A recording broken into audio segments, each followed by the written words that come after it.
ಸ್ನೇಹಿತರೆ, ಮೀಡಿಯಾ ಮಾಸ್ಟರ್ಸ್ಗೆ ಸ್ವಾಗತ, ಸುಸ್ವಾಗತ. ಗೆಳೆಯರೆ, 8 ವರ್ಷಗಳ ಬಳಿಕ ಕೇಂದ್ರ ಸರ್ಕಾರ ಮಧ್ಯಮ ವರ್ಗದ ಬಗ್ಗೆ ಕೂಡ ಸ್ವಲ್ಪ ಗಮನ ಹರಿಸೋದಕ್ಕೆ ಶುರು ಮಾಡಿದೆ. ಜಿಎಸ್ಟಿ ಜಾರಿಗೆ ಬಂದಾಗಿನಿಂದ ಇದ್ದ ಬೇಡಿಕೆಯನ್ನು ಈಡೇರಿಸುವುದರಲ್ಲಿ ಜಿಎಸ್ಟಿ ಕೌನ್ಸಿಲ್ ಭಾಗಶಃ ಯಶಸ್ವಿಯಾಗಿದೆ. ಅಗತ್ಯ ವಸ್ತುಗಳು, ಔಷಧ, ಗೃಹೋಪಯೋಗಿ ವಸ್ತುಗಳ ಬೆಲೆ ಇಳಿಕೆ ಆದರೆ ಐಷಾರಾಮಿ ವಸ್ತುಗಳ ಬೆಲೆಯಲ್ಲಿ ಸ್ವಲ್ಪ ಮಟ್ಟಿಗೆ ಏರಿಕೆ ಕಂಡು ಬರ್ತಾ ಇದೆ. ಹಾಗೆಯೇ ಕ್ಯಾನ್ಸರ್ ಕಾರಕ ವಸ್ತುಗಳ ಮೇಲೆ ಸಿನ್ ಟ್ಯಾಕ್ಸ್ ಅನ್ನು ವಿಧಿಸ್ತಾ ಇರೋ ಸರ್ಕಾರದ ಕ್ರಮದ ವಿರುದ್ಧ ಪರ ಹಾಗೂ ವಿರೋಧ ಅಭಿಪ್ರಾಯಗಳು ವ್ಯಕ್ತ ಆಗ್ತಾ ಇವೆ. ಹಾಗಾದರೆ ಈ ಬಾರಿ ದಸರಾಗೆ ಕೇಂದ್ರ ಸರ್ಕಾರ ಕೊಡ್ತಾ ಇರೋ ಗಿಫ್ಟ್ ಹೇಗಿದೆ? ಅದರಿಂದ ಯಾರಿಗೆಲ್ಲ ಉಪಯೋಗ ಆಗುತ್ತೆ? ಯಾವ ವಸ್ತುಗಳ ಬೆಲೆಯಲ್ಲಿ ಇಳಿಕೆ ಕಂಡು ಬರುತ್ತೆ? ಯಾರಿಗೆಲ್ಲ ಈ ನಿರ್ಧಾರ ಶಾಕ್ ಅನ್ನು ಕೊಡ್ತಾ ಇದೆ? ಹಾಗೆ ಈ ಹೊತ್ತಲ್ಲಿ ಇಂಥದ್ದೊಂದು ನಿರ್ಧಾರವನ್ನು ಕೇಂದ್ರ ಸರ್ಕಾರ ಯಾಕೆ ಕೈಗೊಳ್ತಾ ಇದೆ ಮತ್ತು ಇದೆಲ್ಲದರ ನಡುವೆ ಅದೊಂದು ಪದಾರ್ಥವನ್ನು ಮಾತ್ರ ಜಿಎಸ್ಟಿ ವ್ಯಾಪ್ತಿಗೆ ತರೋದಕ್ಕೆ ಯಾಕೆ ನಮ್ಮ ರಾಜ್ಯ ಸರ್ಕಾರಗಳು ಒಪ್ಪುತ್ತಾ ಇಲ್ಲ ಅನ್ನೋದ್ರ ಬಗ್ಗೆ ಕೂಡ ಒಂದಷ್ಟು ಮಾಹಿತಿಯನ್ನು ನಾವಿಲ್ಲಿ ನೋಡೋಣ.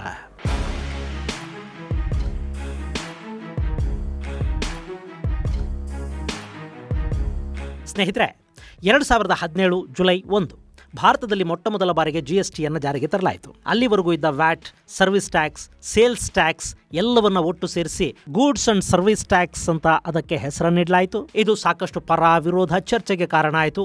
ಕೆಲ ವಸ್ತುಗಳ ಮೇಲೆ 5%, ಮತ್ತೆ ಕೆಲ ವಸ್ತುಗಳ ಮೇಲೆ 12%, ಇನ್ನು ಕೆಲ ವಸ್ತುಗಳ ಮೇಲೆ 18%, ಹಾಗೆ ಐಷಾರಾಮಿ ವಸ್ತುಗಳ ಮೇಲೆ 28% ಜಿಎಸ್ಟಿಯನ್ನು ಕೂಡ ವಿಧಿಸಲಾಯಿತು. ಟ್ರ್ಯಾಕ್ಟರ್ನ ಟೈರ್ಗಳ ಮೇಲೆ ಕೂಡ 18% ಜಿಎಸ್ಟಿಯನ್ನು ಹಾಕಲಾಯಿತು. ಹಾಗೆಯೇ ದಿನಬಳಕೆ ವಸ್ತುಗಳು, ಕೆಲ ಔಷಧಗಳ ಮೇಲೆ ಕೂಡ ಈ ಜಿಎಸ್ಟಿ ಬೀಳ್ತಾ ಇತ್ತು. ಈ ದೇಶದಲ್ಲಿ ಟ್ಯಾಕ್ಸ್ ಪೇಯರ್ಗಳಿಗೆ ಉತ್ತಮ ಮತ್ತು ಉಚಿತ ಚಿಕಿತ್ಸಾ ವ್ಯವಸ್ಥೆಯನ್ನು ಕಲ್ಪಿಸೋದಕ್ಕೆ ಯಾವ ಸರ್ಕಾರಕ್ಕೂ ಯೋಗ್ಯತೆ ಇಲ್ಲ. ಆದರೆ ನಾವು ಖರೀದಿ ಮಾಡುವ ಆರೋಗ್ಯ ವಿಮೆಗಳ ಮೇಲೆ ಕೂಡ ಜಿಎಸ್ಟಿ ಜಡ್ದು ಅಲ್ಲೂ ದೋಚೋ ಕೆಲಸವನ್ನೇ ಸರ್ಕಾರ ಮಾಡ್ತಾ ಇದೆ ಅನ್ನೋ ಅಸಮಾಧಾನಗಳು ಶುರುವಾದವು. ಆದರೆ ಏನೇ ಸಿಟ್ಟು ಅಸಮಾಧಾನಗಳಿದ್ರು ಮಧ್ಯಮ ವರ್ಗದ ಆವೇಶ ಸೋಷಿಯಲ್ ಮೀಡಿಯಾನ ದಾಟಿ ಹೊರಗೆ ಬರೋದಿಲ್ಲ. ಹೀಗಾಗಿ ಅದೆಲ್ಲವನ್ನ ಸಹಿಸಿಕೊಂಡು ದೇಶದ ಹಿತ ಕಾಪಾಡ್ತಾ ಇರೋದೇ ನಾವು ಅನ್ನೋ ಒಂದು ಭ್ರಮೆಯನ್ನ ಬಲವಂತವಾಗಿ ತಲೆಗೆ ತುಂಬಿಸ್ಕೊಳ್ತಾ ಮಧ್ಯಮ ವರ್ಗ ಸಹಿಸಿಕೊಂಡು ಸುಮ್ಮನಾಯಿತು. ಇನ್ನು ಮುಂದೆ ಕೂಡ ಅವರು ಇದೆಲ್ಲವನ್ನ ಸಹಿಸಿಕೊಂಡು ಸುಮ್ಮನೆ ಇರ್ತಾ ಇದ್ರೋ ಏನೋ. ಆದರೆ ಈಗ ಕೇಂದ್ರ ಸರ್ಕಾರಕ್ಕೆ ಮಧ್ಯಮ ವರ್ಗದ ಮೇಲೆ ಒಂದು ಕರುಣೆ ಬಂದಂತಿದೆ. ಹೀಗಾಗಿ ಮಧ್ಯಮ ವರ್ಗ ಅತಿ ಹೆಚ್ಚಾಗಿ ಬಳಸುವ ವಸ್ತುಗಳ ಮೇಲೆ ಜಿಎಸ್ಟಿಯನ್ನು ಇಳಿಸುವ ನಿಟ್ಟಲ್ಲಿ ಒಂದಷ್ಟು ಕ್ರಮಗಳನ್ನು ಕೈಗೊಳ್ಳಲಾಗ್ತಾ ಇದೆ. ಈ ಬಗ್ಗೆ ಮಾಹಿತಿಯನ್ನು ಹಂಚಿಕೊಂಡಿರೋ ಕೇಂದ್ರ ವಿತ್ತ ಸಚಿವೆ ನಿರ್ಮಲಾ ಸೀತಾರಾಮನ್ ಇದು ಕ್ರಾಂತಿಕಾರಕ ಬದಲಾವಣೆ ಅಂತ ಹೇಳಿದ್ದಾರೆ. ನಿಜಾನೇ, ಈ ದೇಶದಲ್ಲಿ ಇಷ್ಟು ವರ್ಷಗಳ ನಂತರ ಆದರೂ ಸರ್ಕಾರಗಳು ಮಧ್ಯಮ ವರ್ಗವನ್ನು ಗಮನಿಸೋದಕ್ಕೆ ಶುರು ಮಾಡಿವೆ ಅಂದ್ರೆ ಅದು ನಿಜಕ್ಕೂ ಕ್ರಾಂತಿಕಾರಕ ಬದಲಾವಣೆನೇ. ಹಾಗೆ ಇನ್ನು ಮುಂದೆ 5 ಮತ್ತು 18% ಅನ್ನೋ 2 ಜಿಎಸ್ಟಿ ಸ್ಲ್ಯಾಬ್ಗಳಿರ್ತವೆ. 28% ಅನ್ನೋದು ಇರೋದಿಲ್ಲ. ಹಾಗಂತ ಸಿನ್ ಟ್ಯಾಕ್ಸ್ ವಿಧಿಸೋದಿಲ್ಲ ಅಂತಲ್ಲ, ಅದೂ ಇರುತ್ತೆ. ಕೆಲ ವಸ್ತುಗಳಿಗೆ ಮಾತ್ರ ಅದು ಅನ್ವಯ ಆಗುತ್ತೆ ಮತ್ತು ಈಗ ಅದು ಹಿಂದಿನ 28% ಇರೋದಿಲ್ಲ, ಬದಲಿಗೆ 40% ಆಗುತ್ತೆ. ಇಲ್ಲಿ ಈ ನಿರ್ಧಾರದ ಹಿಂದಿನ ಕಾರಣ ಏನು ಅನ್ನೋದನ್ನ ನೋಡೋದಕ್ಕೂ ಮುನ್ನ ಯಾವೆಲ್ಲ ವಸ್ತುಗಳು ಎಷ್ಟೆಷ್ಟು ಕಡಿಮೆ ಬೆಲೆಗಿನ್ನು ಮುಂದೆ ಸಿಗುತ್ತವೆ ಅನ್ನೋದನ್ನ ನಾವು ನೋಡಬೇಕಾಗತ್ತೆ.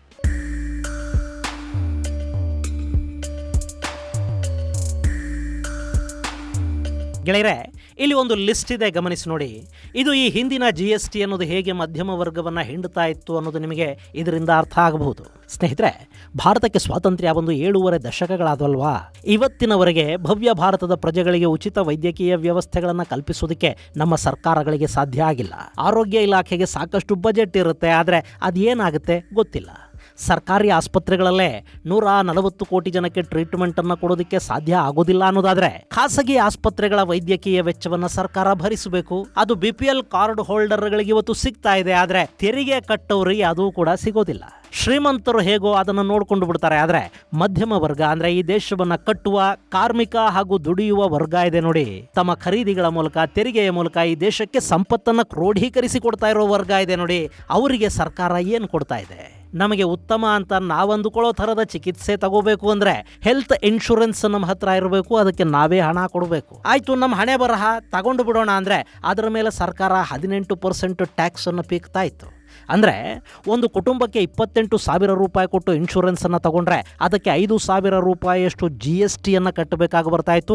ಸೊ ಅಲ್ಲಿ ಪ್ರೀಮಿಯಂನ ಮೊತ್ತ 33,000ಕ್ಕೆ ಏರಿಕೆ ಆಗ್ತಾ ಇತ್ತು. ಅನ್ಯಾಯ ಅಲ್ವೇನ್ರಿ ಇದು? ನಮಗೆ ಫ್ರೀಯಾಗಿ ಸಿಗಬೇಕಿದ್ದ ಸೇವೆಯನ್ನು ನಾವು ಖರೀದಿ ಮಾಡ್ತೀವಿ ಅಂದಾಗ ಆ ಪಾಪಕ್ಕೂ ನಾವು ತೆರಿಗೆ ಕಟ್ಟಬೇಕು ಅಂದರೆ ಹೇಗೆ?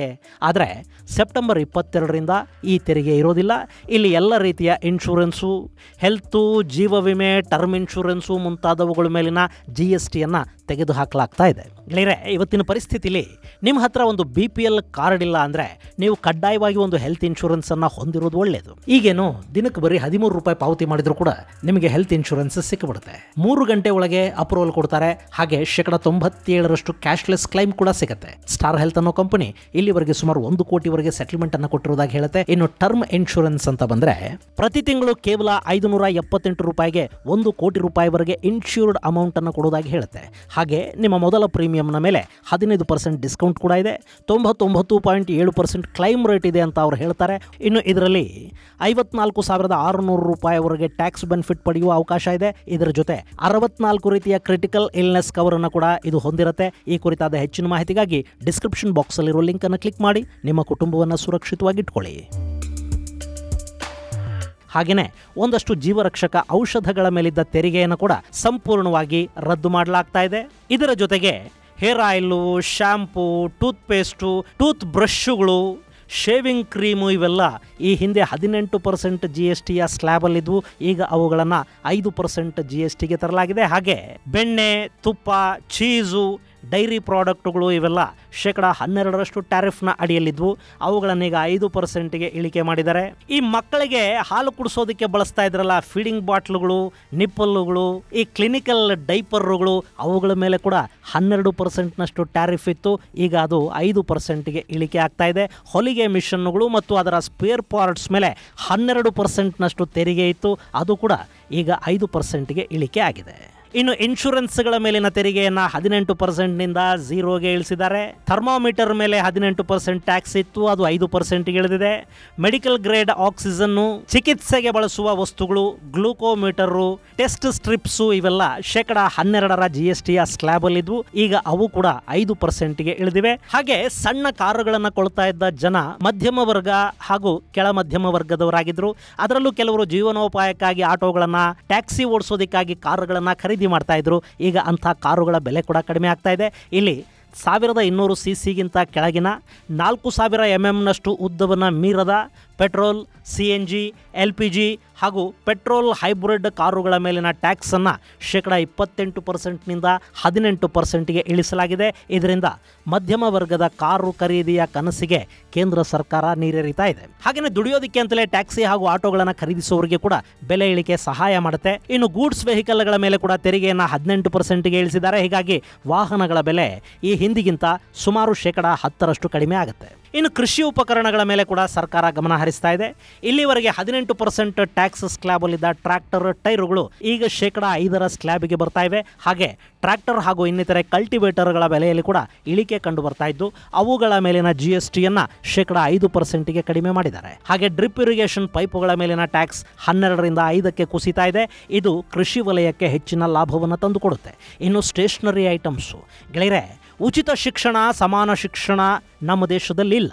ಆದರೆ ಮಕ್ಕಳಿಗಾಗಿ ನಾವು ಖರೀದಿ ಮಾಡ್ತಾ ಇದ್ದ ಸ್ಟೇಷನರಿ ವಸ್ತುಗಳ ಮೇಲೆ ಮಾತ್ರ ಸಮ ಟ್ಯಾಕ್ಸ್ ಬೀಳ್ತಾ ಇತ್ತು.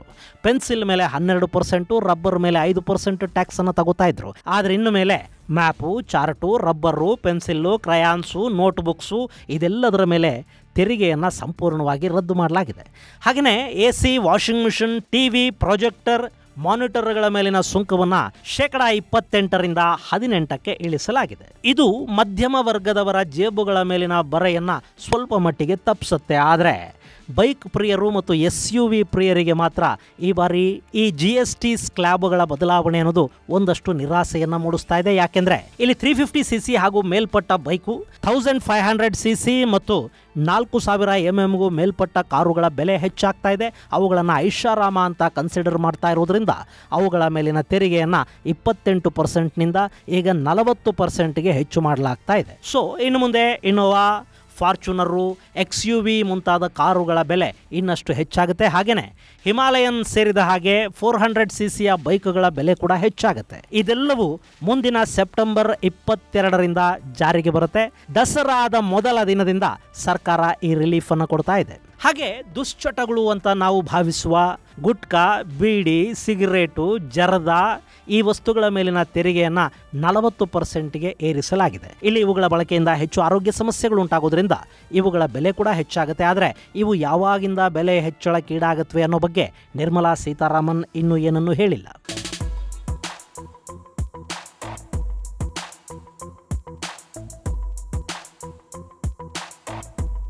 ಅಲ್ಲ, ಈಗೇನು ಚುನಾವಣೆಗಳು ಇಲ್ಲ, ಏನೂ ಇಲ್ಲ, ಅದ್ಯಾಕೆ ಮಧ್ಯಮ ವರ್ಗದ ಮೇಲೆ ಇಷ್ಟೊಂದು ಪ್ರೀತಿ ಸರ್ಕಾರಕ್ಕೆ ಅಂತ ನಿಮ್ಗೆ ಅನ್ನಿಸದೇ ಇರೋದಿಲ್ಲ? ಈ ತೆರಿಗೆಗಳನ್ನು ಆಗಾಗ ಬದಲಾಯಿಸ್ತಾ ಇರಬೇಕಾಗುತ್ತೆ. ಸುಧಾರಣೆಗಳು ಪ್ರತಿ ಹಂತದಲ್ಲೂ ಆಗಬೇಕು. ಅದಕ್ಕೆ ಕೆಲವೊಮ್ಮೆ ಕಾರಣಗಳು ಇರುತ್ತವೆ, ಮತ್ತೆ ಕೆಲವೊಮ್ಮೆ ಕಾಗೆ ಕೂತ್ಕೊಳ್ಳೋದಿಕ್ಕೂ ಕೊಂಬೆ ಮುರಿಯೋದಿಕ್ಕೂ ಸರಿ ಹೋಯ್ತು ಅಂತಾರಲ್ಲ, ಹಾಗೆ ಕಾಕತಾಳೀಯ ನ್ಯಾಯದ ಸಂದರ್ಭಗಳು ಕೂಡ ಇರುತ್ತವೆ. ಈಗ ಅಮೆರಿಕ ಭಾರತದ ಮೇಲೆ ವಿಪರೀತ ಟ್ಯಾರಿಫ್ ಹೇರ್ತಾ ಇದೆ. ಇದರಿಂದಾಗಿ ಭಾರತದ ಒಂದಷ್ಟು ವಸ್ತುಗಳು ಅಮೆರಿಕದ ಮಾರುಕಟ್ಟೆಯಲ್ಲಿ ದುಬಾರಿ ಆಗುತ್ತವೆ. ಅಲ್ಲಿ ಮಾರುಕಟ್ಟೆಯನ್ನು ಕಳ್ಕೊಳ್ಳೋ ಸಾಧ್ಯತೆ ಕೂಡ ಇರುತ್ತೆ. ಅಂಥ ಉದ್ಯಮಗಳನ್ನು ಮತ್ತು ಅಲ್ಲಿ ಕೆಲಸ ಮಾಡೋ ಕಾರ್ಮಿಕರ ಹಿತಾಸಕ್ತಿಯನ್ನು ಸರ್ಕಾರ ಕಾಪಾಡಬೇಕು. ಅದಕ್ಕಾಗಿ ಅವರಿಗೆ ಸಬ್ಸಿಡಿಗಳನ್ನು ಮಾತ್ರ ಕೊಟ್ಟರೆ ಸಾಕಾಗೋದಿಲ್ಲ.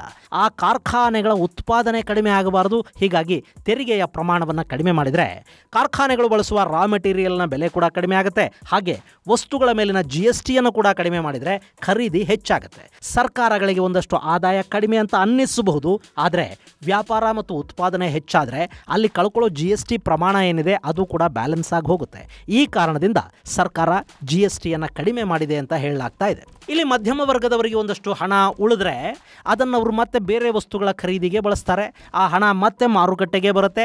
ಇಲ್ಲಿನ ವಸ್ತುಗಳು, ಇಲ್ಲಿನ ಉತ್ಪನ್ನಗಳಿಗೆ ಇಲ್ಲೇ ಇನ್ನಷ್ಟು ಮಾರುಕಟ್ಟೆಯನ್ನು ಒದಗಿಸೋದಕ್ಕೆ ಸಾಧ್ಯ. ಆದರೆ ಅಮೆರಿಕದ ಮಾರುಕಟ್ಟೆಯ ನಷ್ಟದಿಂದ ಉಂಟಾಗುವ ವ್ಯಾಪಾರ ಕೊರತೆಯನ್ನು ಭಾರತದ ಮಾರುಕಟ್ಟೆಯ ಮೂಲಕವೇ ತೂಗಿಸಿಕೊಂಡು ಬಿಡೋದಕ್ಕೆ ಸಾಧ್ಯ.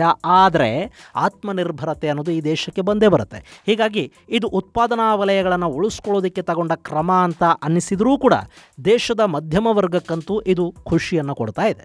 ಇನ್ನು ಲಾಸ್ಟ್ ಬಟ್ ನಾಟ್ ಲೀಸ್ಟ್ ಅಂತಾರಲ್ಲ, ಹಾಗೆ ಇಲ್ಲಿ ದಿನ ಬಳಕೆಯ ವಸ್ತುಗಳಿಂದ ಹಿಡಿದು ಸಾಕಷ್ಟು ಪದಾರ್ಥಗಳ ಮೇಲಿನ GST ಕಡಿಮೆ ಮಾಡೋದಕ್ಕೆ GST ಕೌನ್ಸಿಲ್ ಒಪ್ಪಿದೆ. ಆದರೆ ಪೆಟ್ರೋಲ್ ಮತ್ತು ಡೀಸೆಲ್ ಮಾತ್ರ GST ಅಡಿಗೆ ತರೋದಕ್ಕೆ ಯಾವ ರಾಜ್ಯ ಸರ್ಕಾರಗಳು ಸಿದ್ಧ ಆಗ್ತಾ ಇಲ್ಲ. ಒಂದು ವೇಳೆ ಆ ಕೆಲಸ ಏನಾದರೂ ಆದರೆ ಮಧ್ಯಮ ವರ್ಗದವರಿಗೆ ಅದರಿಂದ ಇನ್ನಷ್ಟು ಅನುಕೂಲ ಆಗುತ್ತೆ. ಈಗ ನಾವು ಪೆಟ್ರೋಲ್ ಬೆಲೆಯಷ್ಟೇ ಟ್ಯಾಕ್ಸನ್ನು ಕಟ್ತಾ ಇದ್ದೀವಿ. ಅದರಲ್ಲಿ ಸೆಂಟ್ರಲ್ ಟ್ಯಾಕ್ಸು, ಸ್ಟೇಟ್ ಟ್ಯಾಕ್ಸು ಅಂತೆಲ್ಲ ಹೋಗುತ್ತೆ. ಆದರೆ ಅದನ್ನು GST ಅಡಿಗೆ ತಂದು ಬಿಟ್ರೆ ಅದರ ಮೇಲೆ ಬೇಕಾದ್ರೆ 40% GST ಹಾಕಿದರೂ ಕೂಡ ಪೆಟ್ರೋಲ್ ಡೀಸೆಲ್ ಬೆಲೆ ಈಗೇನು ನಾವು ಕೊಡ್ತಾ ಇದ್ದೀವಿ ಅದಕ್ಕಿಂತ ಕಡಿಮೆನೇ ಆಗುತ್ತೆ. ಇಲ್ಲೊಂದು ಲೆಕ್ಕ ಹೇಳ್ತೀನಿ ಕೇಳಿ. ದೆಹಲಿಯಲ್ಲಿ 1 ಲೀಟರ್ ಪೆಟ್ರೋಲ್ನ ಮೂಲ ಬೆಲೆ 55 ರೂಪಾಯಿ. ಅದಕ್ಕೆ 19 ರೂಪಾಯಿ 90 ಪೈಸೆಯಷ್ಟು ಸೆಂಟ್ರಲ್ ಎಕ್ಸೈಸ್ ಡ್ಯೂಟಿ, 15 ರೂಪಾಯಿ 39 ಪೈಸೆಯಷ್ಟು ಸ್ಟೇಟ್ ಟ್ಯಾಕ್ಸು ಬೀಳ್ತಾ ಇದೆ. ಇದರ ಜೊತೆ 3 ರೂಪಾಯಿ 77 ಪೈಸೆ ಡೀಲರ್ ಕಮಿಷನ್ ತಗೋತಾರೆ. ಒಟ್ಟು ಸೇರಿ 1 ಲೀಟರ್ ಪೆಟ್ರೋಲ್ನ ಬೆಲೆ 94 ರೂಪಾಯಿ 72 ಪೈಸೆ ಆಗ್ತಾ ಇದೆ. ಇಲ್ಲಿ 55 ರೂಪಾಯಿ ಪೆಟ್ರೋಲ್ಗೆ 35 ರೂಪಾಯಿ 30 ಪೈಸೆಯಷ್ಟು ಟ್ಯಾಕ್ಸ್ ಅನ್ನು ನಾವು ಕಟ್ತಾ ಇದ್ದೀವಿ. ಅದೇ ಈ ಪೆಟ್ರೋಲ್ ಹಾಗೂ ಡೀಸೆಲ್ ಅನ್ನ GST ವ್ಯಾಪ್ತಿಗೆ ತಂದು 40% ಟ್ಯಾಕ್ಸ್ ಹಾಕಿದ್ರೂ ಕೂಡ 55 ರೂಪಾಯಿಗೆ 40% ಅಂದರೆ 22 ರೂಪಾಯಿ ಟ್ಯಾಕ್ಸ್ ಬರುತ್ತೆ. ಡೀಲರ್ ಕಮಿಷನ್ ಅನ್ನ 4 ರೂಪಾಯಿ ಕೊಟ್ಟರು ಪೆಟ್ರೋಲ್ ಬೆಲೆ 81 ರೂಪಾಯಿ ಎಷ್ಟಾಗುತ್ತೆ. ಪ್ರತಿ ಲೀಟರ್ ಮೇಲೆ ಗ್ರಾಹಕರಿಗೆ 14 ರೂಪಾಯಿಗಳಷ್ಟು ಹಣ ಉಳಿತಾಯ ಆಗುತ್ತೆ. ಆದರೆ ಇದಕ್ಕೆ ರಾಜ್ಯ ಸರ್ಕಾರಗಳು ಒಪ್ಪುತ್ತವಾ? ಅವ್ರು ಯಾಕೆ ಅವ್ರ ಆದಾಯನ ಬಿಟ್ಟುಕೊಡ್ತಾರೆ? ಮತ್ತೊಮ್ಮೆ ನಿಮಗೆ ನೆನಪು ಮಾಡ್ತಾ ಇದ್ದೀನಿ, ಹೆಲ್ತ್ ಇನ್ಶೂರೆನ್ಸ್, ಟರ್ಮ್ ಇನ್ಶೂರೆನ್ಸ್ ಅನ್ನೋದು ನಿಮ್ಮ ಕುಟುಂಬವನ್ನ ಸಂಕಷ್ಟದ ಸಮಯದಲ್ಲಿ ಕಾಪಾಡುತ್ತೆ. ಅದರ ಕುರಿತಾದ ಹೆಚ್ಚಿನ ಮಾಹಿತಿಯನ್ನು ಕೆಳಗೆ ಡಿಸ್ಕ್ರಿಪ್ಷನ್ ಬಾಕ್ಸ್ ಅಲ್ಲಿ ಕೊಡಲಾಗಿದೆ. ಆಸಕ್ತಿ ಇದ್ರೆ ನೀವು ಅದನ್ನ ಕ್ಲಿಕ್ ಮಾಡಿ ನೋಡಬಹುದು.